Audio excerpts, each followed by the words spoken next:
education as we enjoy it today around the world is perhaps the greatest force of homogenization. It's driving us away from our cultures. And because the question was education in relation to arts, well, the other side of homogenization is leadership. You know, where we drive people into this horrific individualization and atomization of our planet, each one of us becoming a leader. Now, if education would be more rooted in local cultures, and whether if we learn leadership, entrepreneurship, to give one example, in Africa in an African way and in America in an American way, we would be in touch with our culture and arts from the very beginning. And if we were in Africa, we wouldn't talk about leaders, about individual leaders, but we would talk about the collective energy that brings a whole community to life and restores it. So both of these terms are vital to understand in a local context in order to bring out what the questioner asks. So we get in touch with the artistic, expressive capacity of self and society. Yes.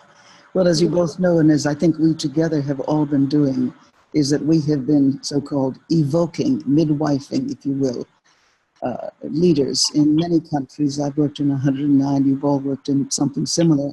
And the way through, I find, is to work inside out, to educate them in their own inner genius, to activate their inner and outer senses so that they sense their culture more, they live in it, they can tell stories about it, that they have so many different personalities that are not limited to the Western notion of ego, which is only one image among the multiple images of the human psyche.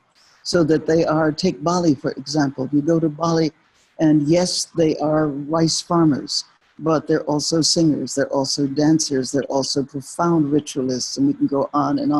And thus they are able to incarnate in themselves the different cultures that they actually contain. And then above all, they tell the old story, and then you help them open up the story, be it the Ramayana, you know, the Mahabharata, or the story of Buddha, or whatever.